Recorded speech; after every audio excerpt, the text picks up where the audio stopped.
नमस्कार विद्यार्थी मित्रांनो. केंद्र राज्य संबंधाचं आपलं हे सेकंड लेक्चर आहे. या ऑलरेडी आपलं याच्या आधी झालेला आहे एक लेक्चर याच टॉपिक बद्दल. जर तुम्ही ते पाहिलं नसेल तर ते पाहून घ्या आणि मगच हे लेक्चर पहा. त्याच्याशिवाय मग तुम्हाला जे आहे ते क्लॅरिटी जी आहे ती तेवढी तुमची राहणार नाही. त्यामुळे पहिलं लेक्चर पहा आणि मग हे दुसरं लेक्चर पहा. या आधीच्या लेक्चरमध्ये आपण काय पाहिलेलं आहे की केंद्र सूची, राज्य सूची, समवर्ती सूची काय असते. त्यानंतर आपले संबंध कसे, कायदेविषयक संबंध, प्रशासकीय संबंध आणि वित्तीय संबंध. कायदेविषयक संबंधांमध्ये आपण पाहिलं की केंद्र आणि राज्य यांच्यामध्ये कायदे बनवण्यामध्ये कशा प्रकारचे त्यांच्या दोघांमध्ये संबंध आहेत. त्यानंतर जो आता आपण जे पाहणार आहेत ते पाहणार आहेत प्रशासकीय संबंध आणि वित्तीय संबंध. त्यामधलं पहिलं पाहूया प्रशासकीय संबंध. यामध्ये काय सांगितलं आहे सुरुवातीला कलम 256 मध्ये काय सांगते की जे राज्य सरकार आहे जे स्वतःच्या सत्तेचा जो त्यांना वापर करायचा असेल, जे काय त्यांच्याकडे पॉवर्स आहेत जे संविधानाने दिलेले आहेत, त्या पॉवरचा वापर करायचा असेल तर केंद्राचे जे कायदे आहेत त्याच्यासाठी त्यांच्याशी त्यांची सुसंगती असली पाहिजे. त्या कायद्यानुसारच त्यांनी काम करायला पाहिजे. त्या कायद्यांच्या विसंगती ते काम करू शकत नाहीत. तेच कलम 257 काय म्हणते की घटक राज्यांना आपल्या कायद्याची जर आपल्या कार्यकारी सत्ता जर त्यांना उपयोजनात आणायची असेल तर ज्यावेळेस ते असे सत्तेचा वापर करतात त्यावेळेस ती केंद्राची जी सत्ता आहे त्याच्यासोबत त्यांना विसंगती असायला नको किंवा केंद्राच्या सत्तेमध्ये त्यांनी अडथळा निर्माण करायला नको. कलम 257 मध्ये काय सांगितलेलं आहे की राष्ट्रीय दृष्ट्या ज्या महत्वाची दळणवळणची जे साधने असतात त्यांच्या निर्मितीची आणि देखभाल करण्यासाठी जे आहे केंद्र सरकार राज्य सरकारना निर्देश देऊ शकते. कलम 258 मध्ये बोललेलं आहे की केंद्र शासन जे आहे राज्यांच्या परवानगीने काही जे अधिकार आहे ते राज्यांकडे सोपवू शकतात. केंद्र सरकार गव्हर्नरला विचारते आणि मग ते काही अधिकार केंद्राचे काही अधिकार राज्याला सोपवले जातात. असं पण काही वेळेस होते तर ज्यावेळेस केंद्राला वाटते की राज्य सरकार या कायद्यांची अंमलबजावणी खूप चांगल्या प्रकारे करू शकते, मग ते अधिकार राज्याकडे दिले जातात. कधी वेळेस असं वाटतं की राज्याला असं वाटतं की केंद्र सरकार काही कायद्यांची अंमलबजावणी जी आहे ती चांगल्या प्रकारे करू शकते. मग अशा वेळेस काय करते राज्य सरकार केंद्राकडे आपल्याकडे आपले जे पॉवर आहेत प्रेसिडेंटला विचारतात आणि केंद्राकडे काही पॉवर दिल्या जातात. परंतु त्याच्यामध्ये एक सुद्धा आहे की काही वेळेस राज्यांच्या परवानगी शिवाय सुद्धा केंद्र सरकार आपले कामं राज्यांना देऊ शकते. याच्यामध्ये आपण काय पाहिलं ती परवानगी घेऊन काही वेळेस राज्यांच्या परवानगी शिवाय सुद्धा दिल्या जाऊ शकते. परंतु लक्षात असू द्या यावेळेस ज्यावेळेस राज्यांची परमिशन घ्यायची गरज नाही अशा वेळेस केंद्र सरकार डायरेक्ट राज्याला पॉवर नाही देत, तर संसद जी आहे ती राज्याला अशा प्रकारच्या पॉवर देते त्यांच्या परवानगी शिवाय. कलम 263 मध्ये काय सांगितलेलं आहे की राज्यांमधील तंट्यांची चौकशी करणे, सल्ला पुरवणे याच्यासाठी जे आहे राष्ट्रपती काय करतात आंतरराज्य परिषदेची नियुक्ती करतात. आपल्याला पाहायचे आहे केंद्र राज्य संबंध मध्ये सुद्धा आपण आंतरराज्य संबंध हा सेपरेट टॉपिक पाहणार आहे. त्यावेळेस आपण पाहूया की आंतरराष्ट्रीय संबंध नाही आंतरराष्ट्रीय परिषद हा सेपरेट टॉपिक पाहणार आहे. त्यावेळेस आपण पाहूया की काय असते आंतरराज्य जे परिषद असते ती कलम 263च्या अंडर. त्यानंतर कलम 339 मध्ये काय आहे की केंद्र सरकार राज्य सरकारला निर्देश देत आहे कशा संबंधितला निर्देश देत आहे की शेड्यूल ट्राईब्स अनुसूचित जमाती जे आहेत त्यांच्या कल्याणासाठी काही योजनांची आखणी आणि अंमलबजावणी करण्याचे निर्देश देऊ शकते. त्यानंतर कलम 250A मध्ये काय सांगितलेलं आहे की केंद्र सरकार कशा प्रकारे निर्देश देते, कोणत्या बाबतीत निर्देश देऊ शकते राज्य सरकारला प्राथमिक शिक्षणाच्या पातळीवर जे मायनॉरिटीज असतात त्यांच्यासाठी मातृभाषेतून शिक्षण देण्यात यावे. ठीक आहे, त्याच्यासाठी निर्देश देऊ शकते. कलम 262 मध्ये काय आहे की आंतरराज्यीय पाणी वाटप म्हणजे दोन राज्यांमध्ये पाणी वाटपाचा जर मुद्दा असेल, जसा उदाहरण द्यायचं झालं तर कर्नाटक आणि तामिळनाडूमध्ये कावेरी रिव्हरचा खूप जास्त मॅटर आहे. मग अशा प्रकारे जे आंतरराज्य रिव्हरच्या पाणी वाटपाबद्दल जर काही तंटा असेल तर त्याच्यासाठी संसदेला कायदा करण्याचा अधिकार देण्यात आलेला आहे आणि यानुसार संसद राज्याला निर्देश देते त्या तंटा थांबवण्यासाठी आणि मग राज्य सरकारला त्यांचे निर्देश जे आहेत ते पाळावे लागतात. कलम 355 आपल्याकडे त्याच्यामध्ये सांगितलेलं आहे की प्रत्येक घटक राज्याचे संघटनेतील तरतुदींना अनुसरून राज्य कारभाराची हमी व्हावी असे केंद्र सरकार राज्यांना सूचना देऊ शकते. म्हणजे घटनातील जे तरतुदी आहेत त्याची अंमलबजावणी व्यवस्थित व्हावी त्याच्यासाठी केंद्र सरकार राज्याला सूचना देत आहे. कलम 315 मध्ये अखिल भारतीय सेवांबद्दल बोलल्या गेलेलं आहे की अखिल भारतीय सेवा जे आहेत IAS असेल IPS असतील त्यानंतर फॉरेन सर्व्हिस असेल त्याचं जे केंद्र कोणाकडे आहे त्याचं नियंत्रण कोणाकडे आहे ते केंद्र सरकारकडे आहे.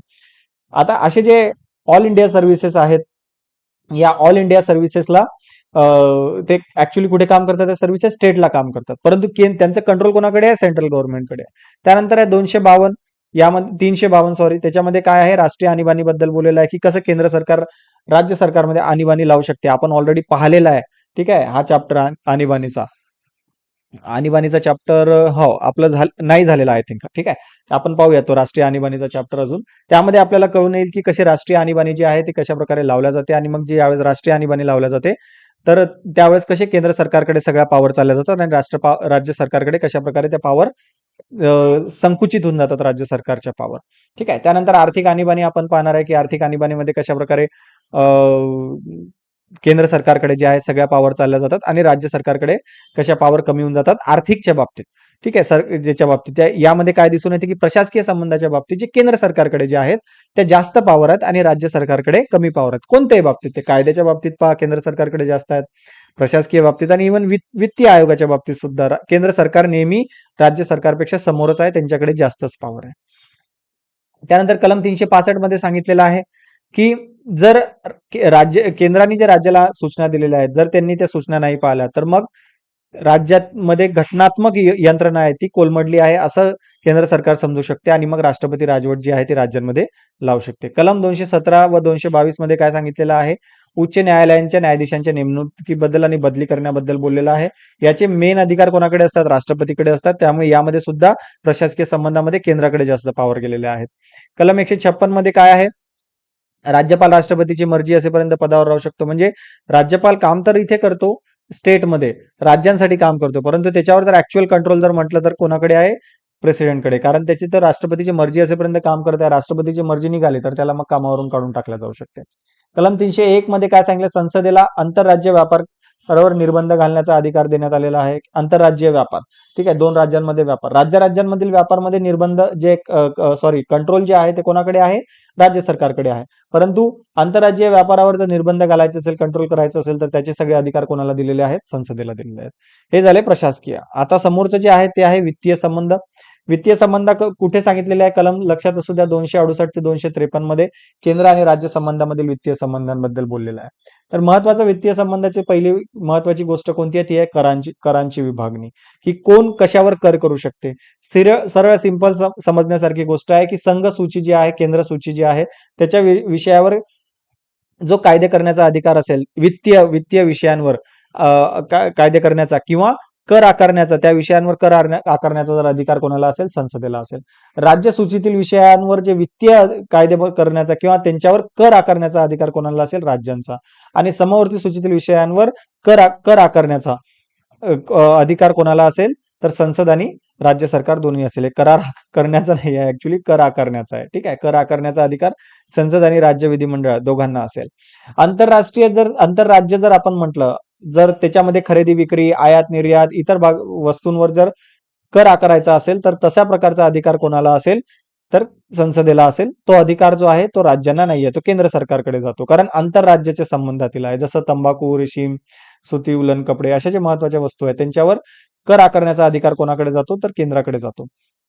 कर महसुलांची विभागणी, कलम 268 मध्ये काय सांगितलं, आपण काय पाहतोय, तर मग विभागणी कशी झालेली आहे, कोण कसा कर घेणार, कोण जमा करणार, कोण तो वाटप करणार, त्याची विभागणी ते आपण पाहणार आहोत. तर कलम 268 मध्ये काय सांगितलेलं आहे, की समजा केंद्राने आकारणी केलेले मात्र राज्यांनी वसुली केलेली आहे आणि नियोजन केलेलं आहे. कर लावला सेंटरनी आहे, परंतु वसुली राज्यांनी केली, नियोजन सेंटरने केले, अशा करांबद्दल 268 मध्ये बोललेलं आहे. असे कोणकोणते येतात, विनिमय पत्रे, धनादेश, वचनपत्रे, विमा पॉलिसी, शेअर, मुद्रांक शुल्क, हे ज्या गोष्टी येतात यामध्ये येतात.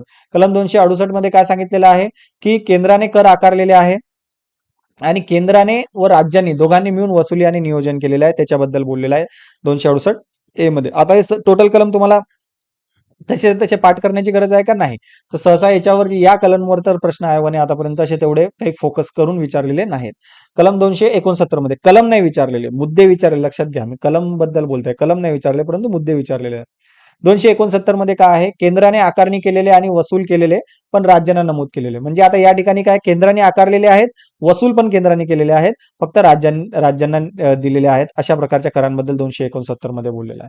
269A मध्ये जे आहे, जे आपण जीएसटी ज्याला म्हणतो, गुड्स अँड सर्व्हिस टॅक्स, त्याच्याबद्दल हा आहे, तो कधी टाकण्यात आलेला आहे, 101वी जी घटनादुरुस्ती झालेली आहे ती जीएसटी बद्दलची. लक्षात ठेवायची, 101वी घटनादुरुस्ती जीएसटी बद्दलची आहे. त्याच्यामध्ये कलम 268A हा नवीन कलम त्यामध्ये टाकण्यात आलेला आहे संविधानामध्ये आणि जीएसटी बद्दल बोलला गेलेला आहे. तर जे आंतरराष्ट्रीय जे व्यापार आहेत त्याचे जीएसटीची आकारणी आणि वसुली करण्याचा अधिकार जे आहे ते कोणाकडे आहेत, ते केंद्र सरकारकडे आहे. आंतरराष्ट्रीयच्या ठिकाणी आंतरराज्यीय कर आहे. ठीक आहे, आंतरराष्ट्रीय नाहीये, ते आंतरराज्यीय व्यापारावर. कलम 275 मध्ये काय, केंद्र राज्यांना वैधानिक अनुदान देऊ शकते, म्हणजे काही अनुदान जे आहे केंद्र राज्यांना देऊ शकते. जर राज्यांना गरज असेल, जशी जशी गरज पडते तशा प्रकारे जे आहे केंद्र राज्यांना अनुदान देते. हे 275 मध्ये बोललेलं आहे. केंद्र सरकारच्या संमतीनंतर का राज्य कर्ज उभारते. समजा एखाद्या वेळेस काय असेल, राज्य तशा प्रकारे कर्ज उभारू शकते, पण एखाद्या वेळेस काय होते की राज्य सरकारने केंद्र सरकारकडून काही पैसे उधार घेतलेले असतात आणि तरी राज्य सरकारने अजून पैशाची गरज असते आणि मग राज्य सरकार मार्केटमध्ये जाते आणि म्हणते की आम्हाला पैसे द्या. मग ज्यावेळेस जर केंद्र सरकारकडून राज्यांनी पैसे घेतलेले असतील आणि अजून मार्केटमध्ये जाऊन जर राज्याला पैसे घ्यायचे असतील, तर केंद्र सरकारच्याच परमिशन नीच राज्य सरकार कर्ज उभारू शकते. त्यानंतर आर्थिक आणीबाणी, ज्यावेळेस आर्थिक आणीबाणी लागते, कलम 360 जे आहे त्या आर्थिक आणीबाणी लागते, त्यावेळेस सगळे जे आर्थिक अधिकार आहे, बऱ्यापैकी अधिकार, ते सगळे केंद्र सरकारकडे जातात. आपण पाहणार आहे ज्यावेळेस आर्थिक आणीबाणी बघू त्यावेळेस मी सांगेल की कशा प्रकारे केंद्र सरकारकडे सगळे आर्थिक अधिकार, सगळे नाही जात, खूप सारे महत्वाचे आर्थिक अधिकार केंद्र सरकारकडे जातात आणि संसदेकडे जातात आणि राज्यांकडे ते अधिकार कमी राहतात. त्यानंतर जे कॅग आहे, सीएजी, महालेखा परीक्षक, आता हा जो कॅग आहे त्याला पंचायत आणि महानगरपालिकांची ऑडिट करण्याचा सुद्धा अधिकार आहे.